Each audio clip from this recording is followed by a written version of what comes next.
The secret to success? Well, that's easy. Set goals. But what is the true point of a goal? If you don't know where you're headed, then how do you know what you need to do to get there?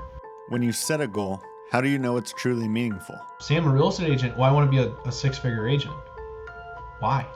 And that there is usually a kind of a blank stare, deer in the headlight type of look. In today's episode with Gary Micu Jr., a 10X certified coach and the creator of Micu Growth, we explore the essence of goal setting. We uncover the strategies that will not just inspire you to set goals, but also to achieve them. The 4 levels of action. And there's no action, which means I have a dream, but it's a wish. Then there's retreat. The 3rd level is average. Average is actually the most dangerous. Then the 4th level is... Gary, why don't you tell us what is your edge in life? Absolutely. So thank you, Chris, for having me today. My edge in life, as I was thinking on it, boils down to 3 things. So it's observation, it's wisdom, and it's understanding.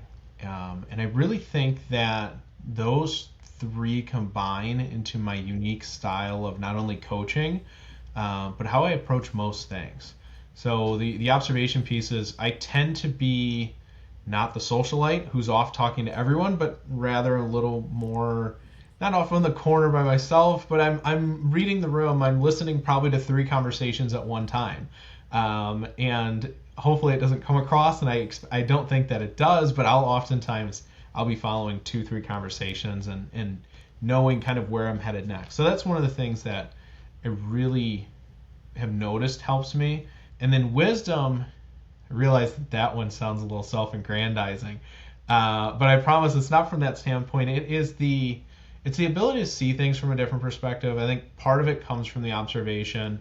A lot of it comes from my experiences and focus on the coaching and then the training and the self-learning.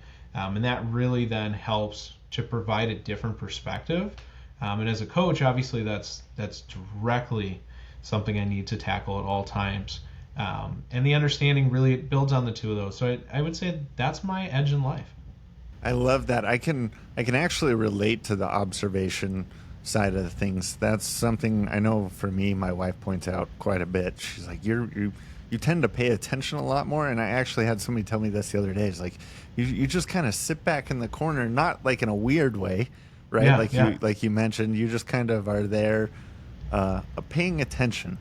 And it's not like a weird, awkward stalker or anything like that. It's because I want to know who you are, right? I want to be involved. I want to be able to have, and there may be several things going on where I may be able to interject and connect with people in a different way, but I won't know that if you're not, right, paying attention to what's going on in the room. Exactly. Yes. And I think that oftentimes for me turns into I'm really the first to speak, particularly when someone's asking for advice.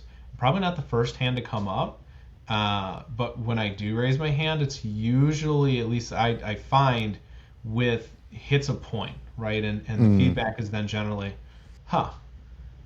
okay, right? And it's like you don't get that on a first pass. You really do have to sit in with the, whether it's a problem or just getting to know the person before you can start to pull out those deeper, thought-provoking questions or solutions, depending on the circumstance. And that goes to what you said about the wisdom side, is that the being able to, if you take the time to listen, then you can actually interject wisdom, and you're not just giving the off the top of the head, this is what I think, this is what you should do, sometimes boastful answers that you see other people getting. And that's probably what makes you such a good coach. And I know that to tie into where we're headed here, that you're a 10X certified coach. I am, yeah. And so what I want to kind of start breaking down is, first, let's kind of go over 10X. What does 10X just in general mean to you?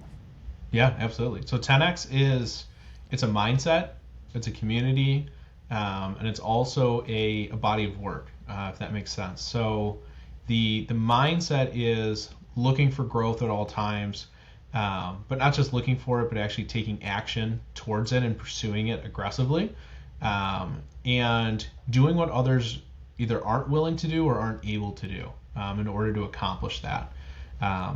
Then the community side of that is it's other people who want that same thing, right? They come from diverse background, um, culturally, familially, businesses, et cetera, all across the board and even globally now, but looking to do better. And have found that this framework and this group of people mesh well. There's a lot of opportunity. There's a lot of abundance then that comes from that.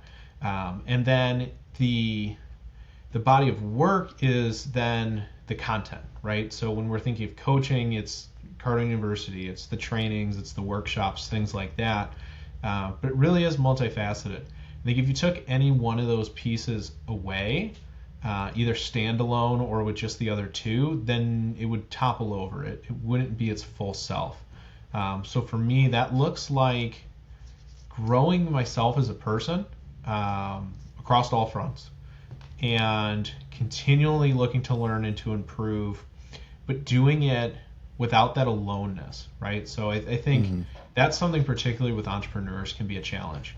And I know for myself, finding like-minded people, not just in approaches and not just in surface level things, but really truly operating on a similar bandwidth almost, really has elevated my ability to pursue my goals and attain them. Could you walk us through when you finally decided, like, what was the pivotal moment that solidified for you, like, I'm going to pursue this 10x movement? For sure. Yeah. So a little bit of framework to it. I was working in public accounting. I was doing taxation. I still am a CPA in the state of Michigan. I don't actively practice. But at the time I was with a very large accounting firm, one of the top 50 in the country. And I decided I needed to leave it. It wasn't fitting where I wanted to grow, and the opportunities I wanted to have were probably 10 years out in my career. And that was simply too long for me. I was impatient. I wasn't going to wait. And I don't think that that's a negative in this case. So it shifted then into mortgage origination. And from there, really then was looking for sales training. I didn't have it, had no experience in it. And I really needed to find it. That then led me into the opportunity to become a 10X business coach. Or at the time, they were calling it the Grant Cardone licensee program. So that combination then presented the opportunity to connect and help others with something that I had seen very real success for myself. Mm-hmm. So that you mentioned in there that you're a CPA. You obviously are helping people right now in real estate coaching, and you've done a lot of different things. How do you tailor the 10X strategy to different industries for success? Yeah, absolutely. I think that's a great question. It comes down to the needs of the client. That really is the driving force behind it. If they're in a particular niche, say for example real estate, then having an experience and knowledge of what are those specific problems, what's some of the jargon that's used, what are some of the things where agents maybe think a certain way, or any profession thinks a certain way, and maybe their client base, there's a disconnect. And oftentimes we find that can be the case. So I'll tailor then the solutions into those knowns. And part of that is asking questions. Have you experienced this, right? And maybe it's a certain perspective. So for example, have you experienced that a buyer's agent is really just opening doors? Well, if you have, then that tells me partly how you approach your business, how your clients may see you. There's much more to that versus, oh no, I know other people do, but I never have because I lead with, right? And then they go into this reasoning. And again, it sheds light on that. So I'll take that and I'll work that then into the specific processes. For example, the sales cycle. If you're not facing those sorts of challenges, but you're still not where you want to be, then maybe it's not the demonstration and the close that you struggle with, but in fact it's more prospecting, right? And almost everyone, and probably everyone, I think Grant himself would say prospecting could still be better. So that's a common thread, but there's certainly areas we target more directly. So that'd be an example of within real estate how it directly tie in. But I'm not tied down just to my niches, to my areas of direct expertise with the industry, because as a 10X certified coach, and then actually as a Grant Cardone Elite coach as well, which is a invitation only program to directly coach Grant's clients on their behalf.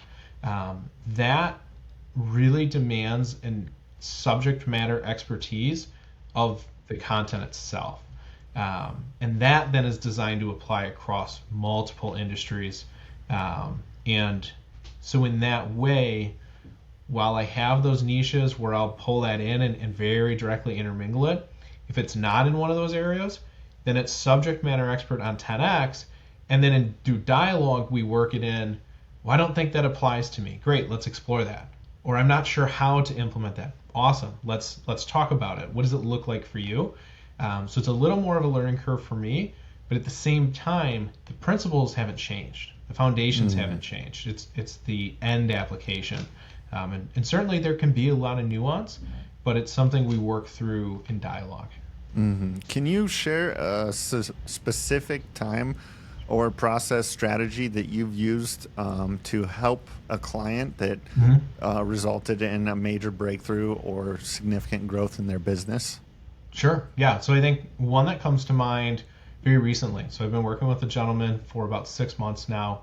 And about 4 months ago, we put in place some strategies. And they're based on fundamentals. So a little background, they're in the home inspection space. They've got about a $500,000 a year company with a couple of employees. And business was built on word of mouth, referral. Things were going quite well, but there's more potential there and there's a desire for more. So one of the things that in taking a look, we realized it is prospecting. So we focused heavily there and sticking to the fundamental. It wasn't turning on new ads. It wasn't really ramping up social media, although those are, I think, important components. But in this case, we didn't go that route. We came back to calling our list. So we looked at power base. Who do we know? Who knows us? And have we talked to them in a while? Particularly in this case, real estate agents who had been doing business, but then it dropped off for some reason. Well, why? Did they leave the industry? Have we just not talked to them and that's why they haven't talked to us?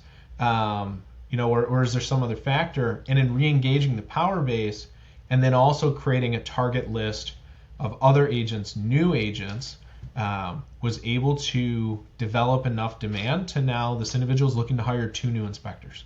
So it's going to effectively double the size of the company. And again, that's off of 4 months of prospecting. So coming in very strong, again, over a relatively short period of time. I love that because that's something I see business owners and talk to people all the time about. The one thing they're always looking for, how do I grow my social media? How do I increase my email list? How do I increase my digital outreach?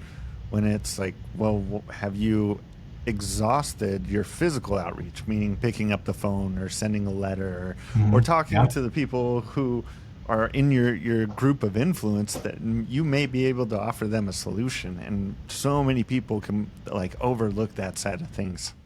Yes, and we can overcomplicate it. So it's one of the things that, just keep it simple.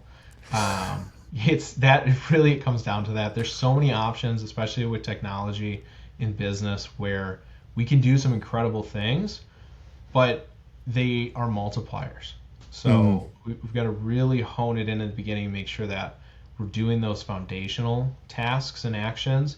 And then once we get traction, then we throw some fuel on the fire. So you've received, speaking of technology, you received the Digital Dominator Award. So how are you using, and what tips would you give people for leveraging technology? They've already done the basic steps of leveraging their physical world, making the phone calls, talking to people there. But how are you then leveraging these tools like Instagram, TikTok, AI, certain things like that? Yes. Yeah, so the Digital Dominator Award is for leading the way with technology, and actually that's on the lending side. So I'm from United Wholesale Mortgage, who's the #1 lender in the country. And what that is essentially is being an early adopter, incorporating into the process, and then using them effectively. And that's a lot of how I approach really all technology, whether it be Instagram, Facebook, YouTube, TikTok, etc. I see it as a multiplier. It's an avenue And what we're looking primarily to do with those in particular is expand reach, right? Our number one task with social media is expanding reach. From that expanded reach, then we can start diving into engagement, conversions, and so forth. With other forms of technology, though, it is important to always keep the intention at the forefront, right? If we think of a CRM, what's the point of the CRM? Is it that we wanted an address book, but we didn't want to write it down? Well, I mean, if it is, then great. There's a million that will fit that bill. But if you have more specific tasks in mind or intentions, then we need to get a little more nuanced. Do we go high level where we've got a ton of marketing built in, or do we go with something like a HubSpot, another major player, where there's, at least in my opinion, a little more ability to control sales process, but certainly not as much on the marketing front. So those are considerations then, and leveraging those again to where it doesn't take over, but it streamlines and it makes us more efficient with things that are already working. Where I get a little nervous, I'll say, is when we try and use technology to push completely into something new. And sometimes it's very, very effective, but boy, is that dangerous. And we have to recognize that we're taking that risk and that we have that in our risk profile. If we've never run an ad before and it's for a new product, there's a lot of risk there. If we've never run an ad before, but it's for a very successful product, well, then we just take what we know works and then we're testing it with ads. So it's a very different place to be than guessing at all of it. And I think that really comes down to data and analytics, and not in the big data, scary sense, but of knowing some key figures, tracking them consistently, and then actually using them. Don't just track them and not look and go off a feeling, but what do the numbers actually tell us? And so talking about key figures, what are those key figures that are important for people to track? Absolutely. Yeah. So I think one of the first things we need to look at is our revenue line items. We tend to focus a lot on expenses and managing, but we don't focus as much time or energy on growing. And I would say that's one of the biggest differentiators between 10X as a mindset and as a process from not everyone, but most other groups, is we're really focused on grow the top line. Beyond that, of course, it's important to recognize our expenses and be mindful. But we want to shift, instead of 90% focus expenses, 10% revenue, we really want to expand that out. And even on your profit and loss statements, which if you're using QuickBooks or anything like that, we can pull, and they should be readily available. Make some more line items. You probably have more than one source of income, but I would wager a bet that most of us have one, maybe two income line items. Income and maybe other income. If that's all that you have, we need to expand that. That, I think, is key to look at. The other thing that's really, really important is cash flow, especially through growth periods. So a lot of growth creates additional demands on cash flow. And if we're not tracking that, then we can get surprises. So we're going good, everything's great, we're growing. And then a bill comes due and another bill comes due at the same time. And now we have to run to the bank and ask for a loan. Well, you better hope that the lending environment is still beneficial if and when that happens, right? And that's now a business threat, because if we can't pay those bills, even though we were growing, now maybe it dies.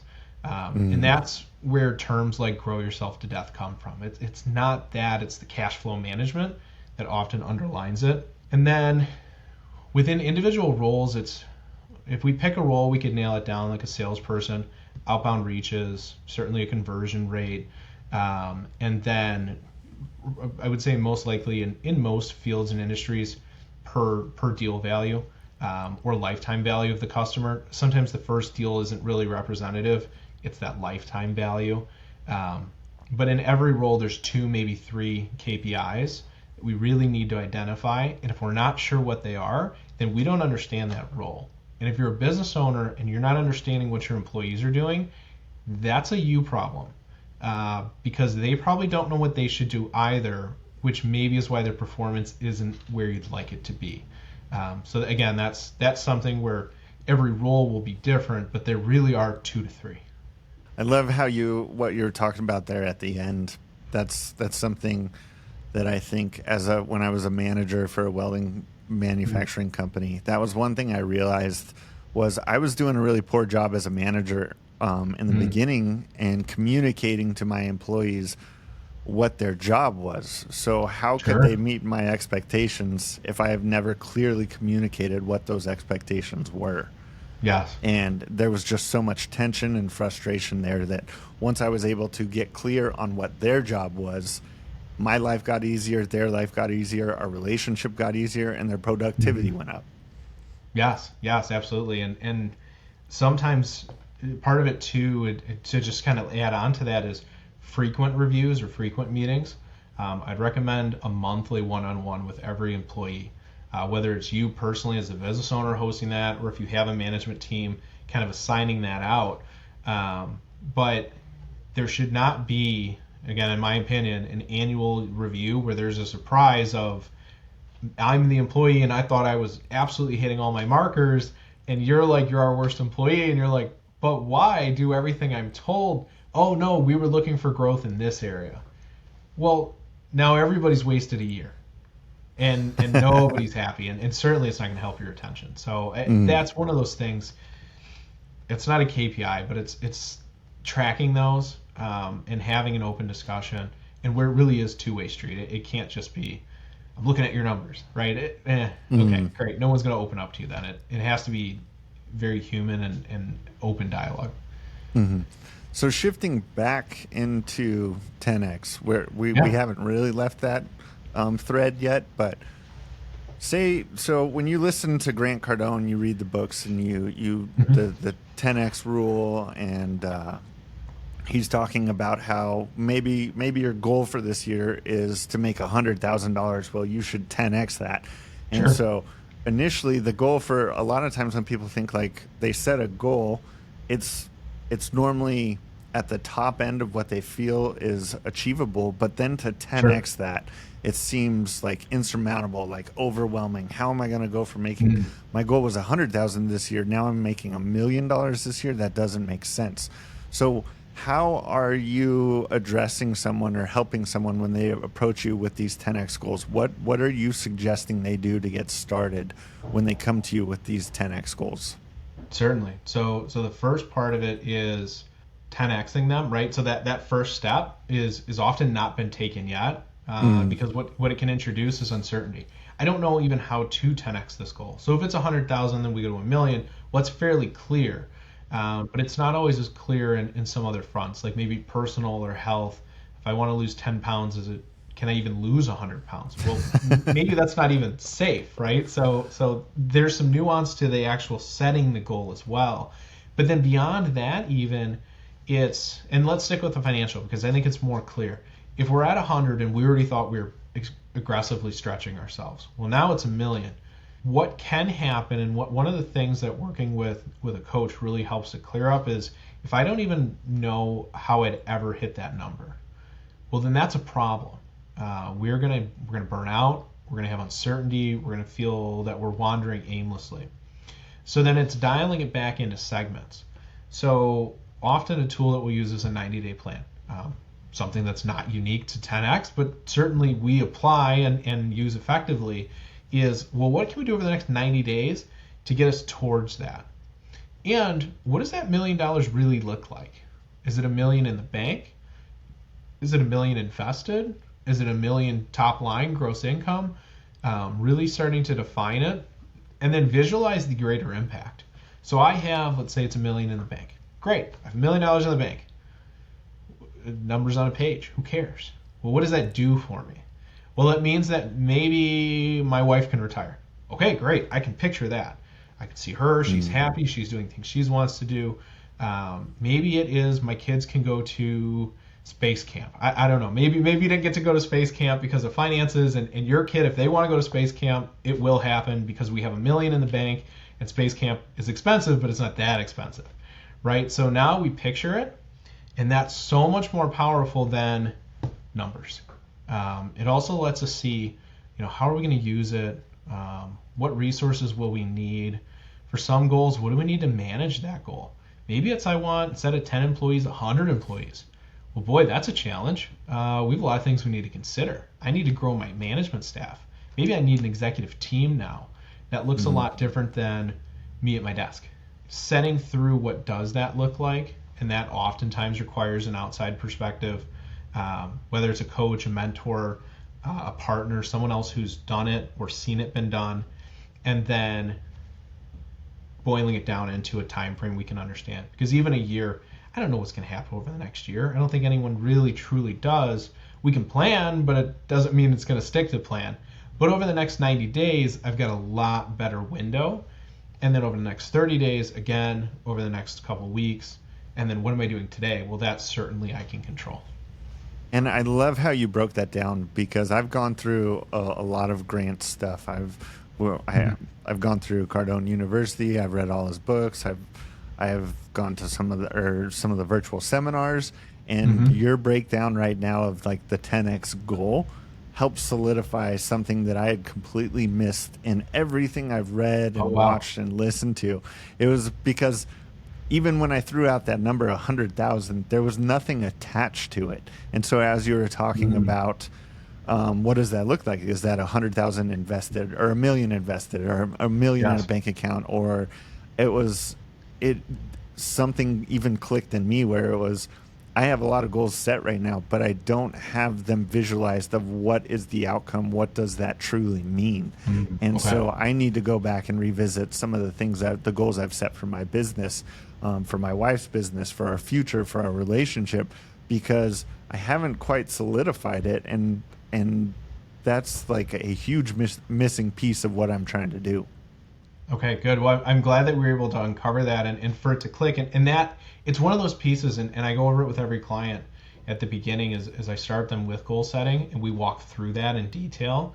And then we take it a step further, and of course, in a coaching session, I go through those goals with them to make sure that they're in alignment with themselves, and not with what someone else says too. Because I think in the 100,000, it's a natural thing. It gets thrown out as an example, and it's a great financial example. But in a lot of industries, people set their whole careers up on, say I'm a real estate agent. Well, I want to be a six-figure agent. Why? I mean, it's great. Don't get me wrong. If you make 100K in real estate, you're doing quite well. But why? Why actually? And that there is usually a kind of a blank stare, deer in the headlight type of look, unless you've gone through a program or really explored it before. And one of the things that can be helpful, I don't always recommend it, but it depends on the personality, is if you're more visual and you like a vision board, don't just put the pile of money or the snapshot of the Photoshop bank account, but make sure to include it is that trip, it is that flexibility, your calendar with an entire day of nothing on it. Those are those real impacts that when we see it and visualize it are going to reinforce that. Again, it's going to that next level. There's depth to these questions. So for our listeners and viewers that are just starting out, what advice would you give them to 10x their productivity today? Number one is what we just talked on, is set targets. Have clear goals. If you don't know where you're headed, then how do you know what you need to do to get there? Now that, to be clear, you may not know everything you need to do, and that's fine. It's part of that process. It's part of the journey. It's some of the fear, but it's natural. So setting a target and then aggressively take action towards it. One of the things we use as a tool, and we have to be very blunt with ourselves when we use this tool, because if we sugarcoat it, it doesn't work. If we lie to ourselves, it doesn't work, is the 4 levels of action. And there's no action, which means I have a dream, but it's a wish. It's not even hope where I have some inkling, it's simply a wish. Then there's retreat, which means I had been doing, but then I retreated, I took a step back from. Maybe we made 100 phone calls, but then we stopped making phone calls, or we started making less phone calls, right? And that can happen. Then the 3rd level is average. Average is actually the most dangerous because it's what's expected of us. I have, let's say I'm a realtor, I hit that 6-figure mark, I'm making 100K now. Great, you're winning. You're beating most everyone in the industry, but you're nowhere near the top performers. Even though on paper you are a top performer, right? So if you want that next level, then we need to adjust that target, and doing average is not going to get us there. Then the 4th level is massive. It means more calls than you thought you needed, more marketing than you thought you needed, more studying than you thought you needed. If you've never had a coach, probably you're going to find that a coach is going to help you. And I don't say that just because I'm a coach, although certainly I have a bias to encourage it. But if you want to learn a sport, you get a coach. If you want to master a sport, you get a great coach. And that carries over into business. It's I think, I'm going to forget who said this now.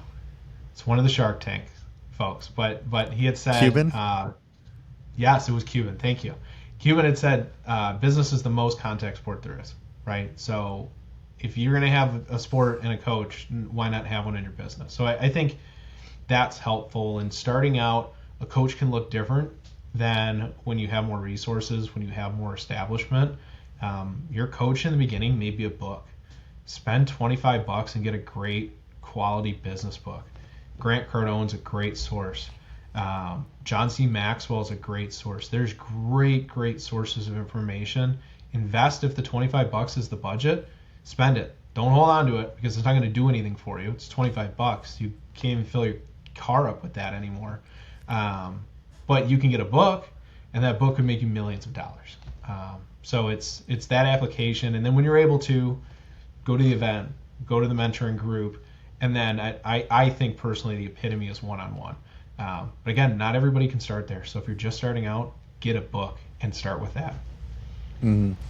And that's how I started my journey. Was at the time I couldn't get a coach, and I since had several coaches, but at the time my coaches were books and podcasts and YouTube videos. Yes. Because that was what was available to me, and even cheaper than a book is an Audible subscription. Yes. You get several books for the same price of a book. Correct. So there are other options out there. Now, let's stay on this hypothetical of somebody who set their financial goal initially was at, let's say, 100,000 is what we said, and then you coach them and they end up making that $1 million goal for whatever it was. They wanted $1 million invested by the end of the year, and maybe they didn't get it by the end of the year. Maybe it took a year and a half, but whatever. It's still better than the 100,000 they started with. How do you then keep them incentivized and keep the momentum going once they've hit that initial target? Yeah, so once we hit a target, we need to set a new target. It really is. It's as simple as that at face level. There's a lot more nuance to that. So let's say that investment goal meant that their spouse could retire. They no longer need to work in the position they're in, so they're working because they enjoy it. It's their purpose. Maybe it allows you to start a company where before you needed a fixed income. Maybe you were on a salary. Now that investment goal allows you to take that risk, to take that leap. Your goal could also change into, I want to spend more focus, more energy with my family. Maybe that's part of reaching that goal. And along the way, too, we have different iterations where if we take the life cycle of a business, ground floor, if you're an entrepreneur or solopreneur, it's you. You're doing everything. You're wearing all hats at all times, and there's no one really to help or to ask advice of. As you then grow the company, now you start to get some employees, but you're still that tip of the iceberg. You're solo. Well, if we continue that growth cycle, at some point you have an executive team, a management team. You may have a board of directors at some point. So you get to different stages, and your direct day-to-day activity may change as well.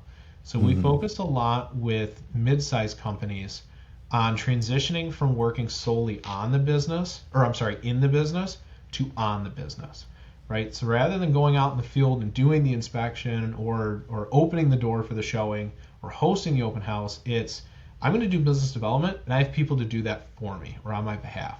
And I think the same things may happen in whether it be digital marketing or elsewhere. So what can then happen at the higher stages of business development is I don't have to show up today. I want to. It's my purpose. I'm driven to. But if I don't show up today, I'll get a text from my executive team and say, hey, where are you? I'm golfing. Okay, great. Let us know if you need anything. And the business goes on. That is the epitome of having not just a business, but an enterprise where you don't have to come in. So that $1 million invested may be a side effect of building that company to that point. And if it's not, but that was your real goal, then the million invested wasn't the goal. We missed it, right? So even if we hit it, we might have missed what was really the focus. So that's how I see we're continually changing. And again, our likes change, our families change, our careers change, the world changes, and we adapt to each of those as we go forward. Speaking about life and family, how are you daily working towards and continuing to move towards what you call your 10x super life vision?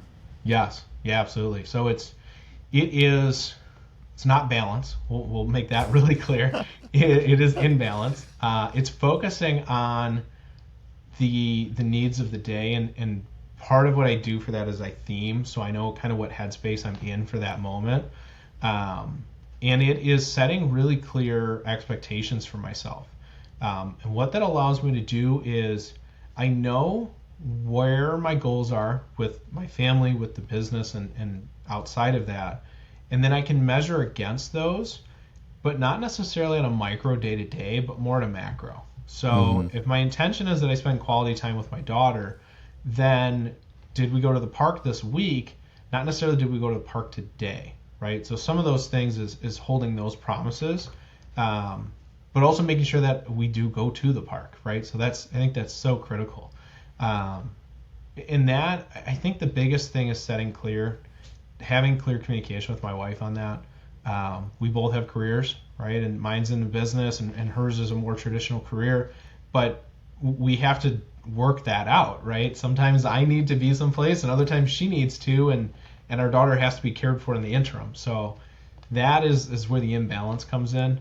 But being really clear with it is something I struggled with, and the more and more clarity I get, one, the easier it becomes, but two, the more rewarding it is.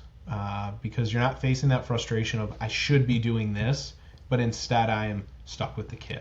Or I should be with my kid, but instead I'm stuck in this meeting, right? It goes both ways. Are you a morning routine guy? I am to a point. We'll put it that way. And then you kind of hinted at something I want to ask. What is your thoughts on work-life balance? Yeah, I mean, it just doesn't exist. I've tried it, been there, done that. Doesn't happen.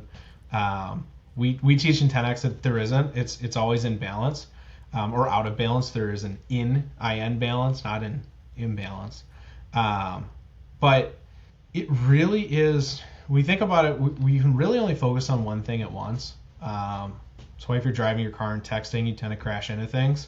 You're not doing good at either. Your text is jumbled and now your car is smashed up, right? So it's a very visceral example, but if we think of that at the same time, if we're trying to be present with our family, but we're responding to a client on our phone, then you're not present with your family, you're present with that client. And likewise, you're probably not as present with that client as you think you are either. If it's a quick text, there is such a thing as pause, handle it, and pivot back. And I think that has a time and place, certainly. We have to be responsive. But if we're trying to give a more detailed answer, something that requires thought, and our kid is jumping on us, especially if they're around the age of 2 and have sharp elbows, well, it's not going to work. You're distracted, you're going to get a half-baked answer, and it's not going to be a service to yourself as a professional or to your client. And your kid's jumping on you with their sharp elbows because you're not being necessarily the best dad in that moment either. When we try to do too much at once, we end up doing nothing well. So it's better to walk away, handle it, and then walk back. And that actually I find can help transition too. When I go into my office, my daughter knows, okay, Dad's at work. And she even says office now. It's funny. So she knows, right? And she'll come in here and she messes with my bookshelf and drives me crazy. And but she's like, Dad has office. And I'm like, okay, she understands, right? And with when that door is closed, she knows that door is closed for a reason, even at that age. So I think it's important to set that. And again, it comes back to the clarity, clear expectations, clear boundaries, clear communication. It really is the only way I've found to make that flow. But it's not necessarily balance. We're traveling for Growth Conference here in just a couple weeks. And it's a week-long trip, and there's probably 2 days that will be high-quality family time. The other 5 days are either travel or I'm booked from probably 7 to 8 p.m. at night, right? And that's my intention. We went for the conference, and then we're sneaking in some family time. Now my wife and my daughter, they're going to be at the beach for 7 days. So for them, it is different. But for me, it's knowing these times I'm here and I'm not going to want the beach. I'm not going to dream of being on the beach because I'm where I want to be. But when I'm on the beach, then I need these 2 days to just be family. And then when we come back, then it's back into the implementation from what was learned or discovered or networked at the event. You hosted me on your podcast, Grow with Gary, and this is something that we had talked about, this work-life balance. And I initially gave a very similar answer, which is that I just don't think there is such thing as work-life balance. But I kind of want to caveat that, and I would be interested to get your response to this. Sure. Is that there isn't a such thing of work-life balance if you're looking to live a life that's above average. Now, if you're okay with the 9 to 5 and not really trying to get anywhere or trying to do anything, then there probably is a way of like, okay, 8 hours a day I'm doing my job, and then now I get to go home, and there is somewhat of a balance, and on the weekends you don't have to worry about anything other than your family and your life. But the people that I see who live that style of life, just it doesn't seem to lead to them being extremely happy. They may be okay and content, but that extreme happiness just doesn't seem to be there from my perspective. I tend to agree, and I think one of the factors that comes into play is, and this is why average is so dangerous. No one's going to tell you you're doing it wrong, or very few would. You're also not going to be held out as maybe a leader or as the example, and you open yourself up, oftentimes unknowingly, to dangers, right? If we think of what it costs to treat a medical condition, well, the person with the 9 to 5, the true 9 to 5, even if it's a well-paid position, probably is not able, unless insurance covers it, and insurance in and of itself is extremely expensive, to handle that situation. Or if there's a catastrophic loss, maybe a house fire, or there's a flooding or things like that, and it crushes people. So being average, while you're not sticking your head out, you're kind of just in the group, but the group gets beat up pretty bad a lot of the times. So I think for myself, I'd rather take some hits along the way, and not get completely knocked out by the next thing, right? And there's always something in life, whether it's an illness, something with the family, things come up. But I'd rather not be in that middle group that has just enough to feel comfortable, but not enough to be truly secure. And that gets into there's nothing wrong with a 9 to 5. You can be very successful in a 9 to 5. That gets into like intrapreneur and entrepreneur and that different conversation that we could go into. So don't hear us wrong. We're not saying 9 to 5s are bad. We're not bashing the 9 to 5, but if you just do the 95 and you just do the average and you just do what's expected, then I'm going to call you out, right? As your accountability partner, and I'll take that on. There's more to be done. And if you haven't found that purpose or that drive yet, then look for it. Go find it. There is something more there. And it's not always for profit. It could be that you're more active in your community, right? It could be that you're in balance, is that you're all in with your family. And you're that person who is the home taker, the parent who's home, the homeschool teacher. Right? Maybe that is that role, but it's not going to be in balance with a 9 to 5 traditional timeline, more likely than not. And that is such a great clarification, because what you're saying is you can still live a 10x life without it having to be 10x focused on your job or business or finances. Absolutely. You have to. It can't be on just the one. It doesn't. That's not a 10x super life. That's just one area being exceptional. But if the others fall apart, one, you're going to get held back by those, but two, are you really whole at that point? I would argue that you're not. Yeah, I can't agree more. Gary, I do know that you have a free gift that you want to offer our listeners. Would you be willing to tell us a little bit more about that? Yeah, absolutely. So First of all, I wanted to extend that please feel free to reach out. The best way to do that is probably on Instagram at Micu Growth, although you can find me on all social channels. And if you want an assessment of your existing business or of your existing solopreneur, your entrepreneur, your job, then you can go to micugrowth.com/million. So it's MICU and then the word growth.com/million. And that then is going to give you access to the $1 million assessment, which is going to take a look at your business. And then from that, for listeners of the show, we're going to go ahead and do a strategy call then, completely complimentary, so that not only do you have the assessment, but you can get at a minimum three actionable items off of that assessment to improve your life, whether it be financially, personally, but of course with a skew towards improving your business. And I will make sure to include the links down below. Is there anywhere else they should go to connect with you, or just what you talked about there? So I think, if you want to go do the assessment, I strongly encourage you to do that.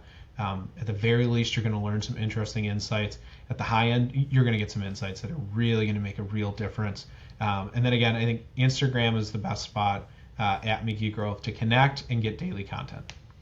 Mm-hmm. And Gary, as we're wrapping up, the last question I love to ask all our guests is, what is one lesson that you have learned in life that you want to share with all the listeners? That it isn't fair, so don't fight on an even playing field. And what I mean by that is invest in yourself in all areas. Take care of your health, take care of your wealth, your skill set, your mindset. Get every advantage you can. And I think, like we talked about, if you're somewhere in the middle, there's a chance that you'll never get noticed, but there's a chance that you'll get squished. And we want to give ourselves every armor, every sword, every advantage, every weapon to advance and not fall victim to that. So in a nutshell, life isn't fair, so we shouldn't fight it fairly either. Go ahead and take that leap, invest in yourself, and no one can ever take that from you. I think that's the biggest lesson of that is it is you, and no one can take you from yourself. Only you can do that. Wow. Such a great answer. Thank you. Thank you. Yeah. Thank you, everyone, for listening to this episode of the Life Edge podcast. If you like this episode, I would just ask that you share it with your friends, you subscribe, and if you're listening on Apple Podcasts, could you rate and review so that we can continue to get great guests on here like Gary. Gary, thank you again for being such a great guest and joining us on the show today. Thank you. I appreciate the opportunity so much. Thank you.